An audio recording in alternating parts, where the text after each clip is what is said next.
두 번째 돌직구 신문은요.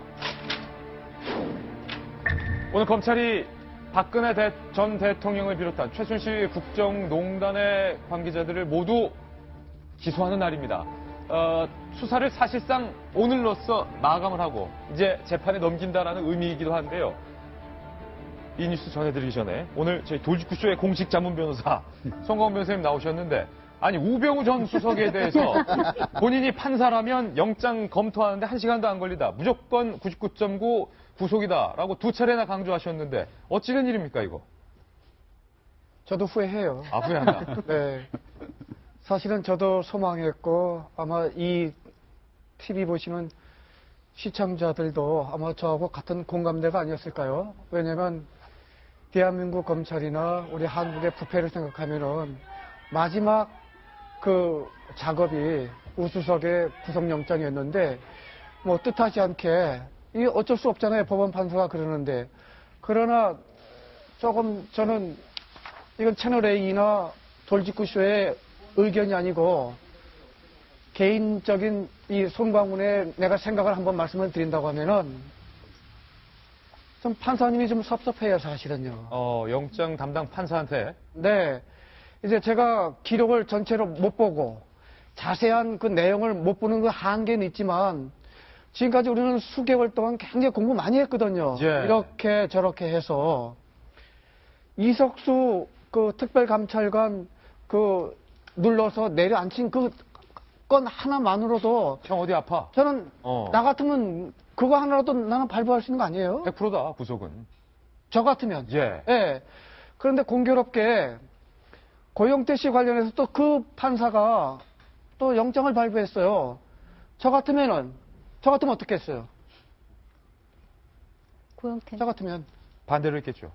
저는 영장 발부 안 해요. 예. 왜냐면 고영태 그 자체는 범죄자이면 분명하고 그 뇌물 받고 한 거는 비난받아 마땅하지만 전체적인 국면으로 보면 오늘 5월 달에 대통령 선거를 있게 한 장본인 아니에요?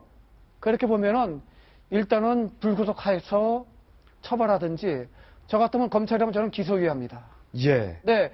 그래야 이 다음에 그런 일은 없겠지만은 제2의 고영태, 제3의 고영태가 어떤 어려운 일이 있을 때 과감히 나서서 제가 잘못했지만 저 반성하고 진실을 밝히겠습니다 하는 사람이 나타나지, 이렇게 되면 누가 나타날 수 있을까요? 그런 점에서 보면은 저는 참 제 눈은 이 망원경인데 저는 망원경으로 좀 얘기하고 있거든요. 근데 아마 그 영장 발부했던 판사님은 현미경의 시각을 갖고 있는 것 같아요. 예. 그러니까 현미경하고 망원경의 차이가 각자의 장점은 있지만 조금 크게 보면은 좀 아쉬움이 있죠. 결국 오늘 검찰이 사실상 수사를 마무리 짓고 기소를 할 텐데 결국 검찰은 불구속 기소로 우병우를 재판에 넘기겠군요. 그런데요, 시청자 여러분들 제가 말씀드리지만 우리 실망하지 말아야 됩니다. 오히려 이게 우병우의 불구속이 오히려 그래, 검찰개혁 이제 진짜 시작해야 되는구나, 검찰 진짜 문제가 있었다는 걸 우리가 더 실감하면은 예. 대통령 후보들이 아마 모르긴 몰라도 검찰개혁 제일 앞장서지 않을까요? 예. 저는 그 점에서 보면은 우병우 수사의 불구속이 오히려 길게 보면은 우리 대한민국의 검찰과 이 부패 청산하는 이 시스템을 갖추는 데는 약이 될 가능성이 굉장히 크죠. 예. 우수석은 어떻게 될까요? 재판에 넘겨지겠죠. 저는 모르긴 몰라도 불구속 되더라도 제 느낌이 1년 뒤에 검증이 되겠지만은 저는 꽤 고초를 겪을 가능성이 굉장히 크다고 생각해요. 세 번째 예측, 과연 네. 어떻게 될지 한번 지켜보겠습니다. 네. 한편 검찰은 오늘 박 전 대통령에 대한 최종 수사를 마무리하고 뇌물죄 등으로 구속 기소를 할 예정입니다. 그런데 오늘 동아일보가 최후 진술에서 박 전 대통령이 직접 써온 메모지를 입수했습니다. 과연 영장 심사 때 박 전 대통령이 이 메모지에 써온 내용을 어떻게 얘기를 했을까요? 저희가 출력물로 한번 작성을 해봤습니다. 함께 보시죠. 박근혜 전 대통령이 영장 심사 때 부친을 언급하면서 결백을 호소했던 내용입니다. 이 메모장을 저희 동아일보가 오늘 단독으로 입수를 한 내용인데요. 박 전 대통령입니다. 정치 입문할 때부터 나라를 바르게 이끌자는 생각만 했습니다. 사리사욕을 챙기고자 했으면 정치를 시작하지도 않았을 것입니다. 어떻게 하면 아버지가 목숨 바쳐 지켜오신 이 나라를 제대로 이끌까? 어떻게 하면 새로운 도약을 이끌까 하는 생각뿐이었습니다. 아버지를 언급했고요. 평소 국민들의 민원 해결을 위해 노력을 했습니다.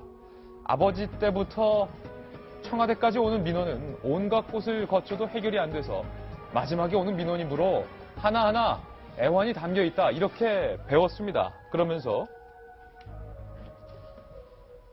비서진에게도 민원을 해결하라고 지시한 바는 전혀 없습니다. 다만 살펴보고 가능하면 신경 써주라는 지시만 했을 뿐입니다. 정유라나 최순실 특정인을 위해서 비서진에게 직접 지시를 하지 않았다. 형제 자매도 청와대에 들이지 않고 일만 했는데 어쩌다 이런 일이 생겼는지 모르겠습니다. 김병민 의원님, 박 전 대통령이 억울함을 호소하던 내용인데 아버지도 등장을 하고 네. 이게 영장 예. 실질 심사에서의 최후 진술 내용이라는 것 아니겠습니까? 저는 영장 실질 심사에서 박 전 대통령이 뇌물죄를 두고서는 좀 법리적인 논쟁 다툼을 했으면 어땠을까 하는 생각을 저뿐만이 아니라 많은 사람들이 했던 것 아니겠습니까? 최순실 씨랑 경제 공동체라고 얘기를 하게 되는데 본인이 부정하고 있는 것처럼 최순실 씨의 어머니가 내 삼성동 자택 집을 사준 게 아니라 이 모든 것들은 내가 지불한 거에 대한 심부름에 불과했고 이런 정황 증거들을 가지고 논리 다툼이 있을 거라 생각을 했는데 저는 오늘 이 기사를 보고 정말 너무 깜짝 놀랐어요. 예. 이게 내용이 지난 1월 달에 있었던 신년 기자회견에서 박 전 대통령이 모든 게 엮였다라고 했던 내용, 정규제 TV 인터뷰에서 했던 여러 가지 내용들, 태극기 집회 나와서 친박계 정치인들이 했던 내용과 다를 바가 뭐가 있습니까?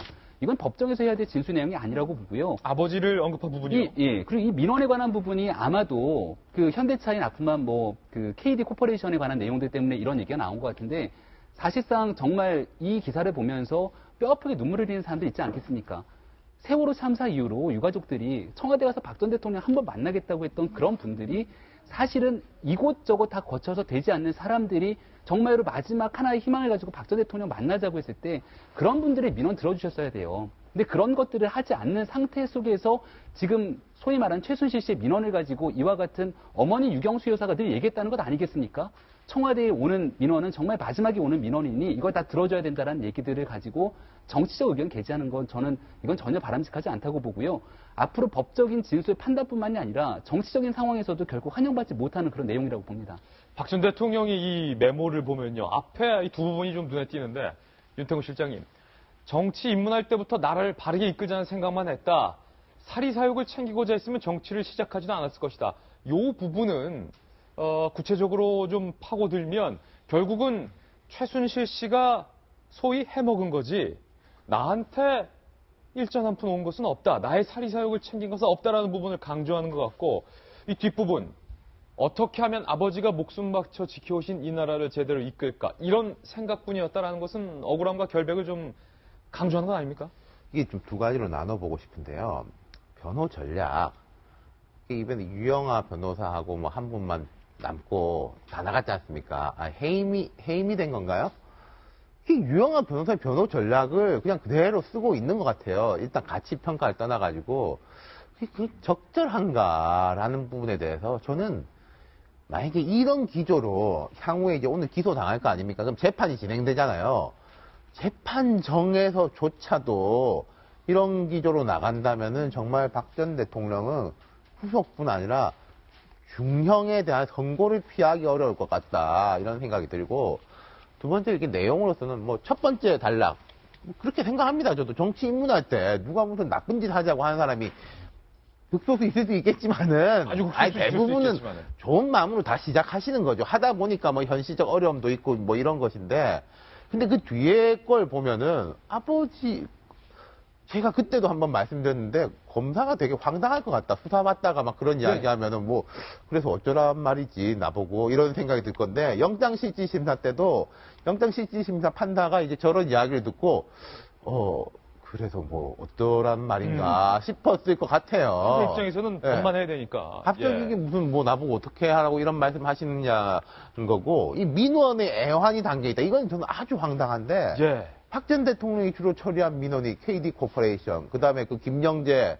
그 병원에 이거를 뭐 잘 안 해준다라고 해가지고 컨설팅 회사에 대해 가지고 뭐 불이익을 강하게 주고 그다음 최순실 씨 문제 이런 거지 않습니까?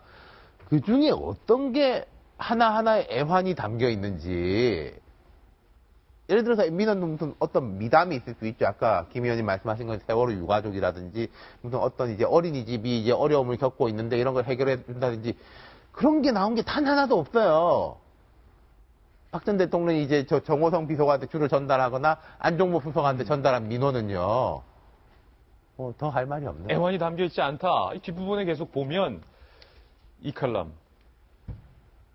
비서진에게도 민원을 해결하고 지시한 바는 전혀 없다. 그러니까 안종범 전 수석의 수첩 등에 대해서 박 전 대통령이 부인하고 변호를 하는 입장인 것 같아요. 다만 살펴보고 가능하면 신경 써주라라는 지시만 했을 뿐이다.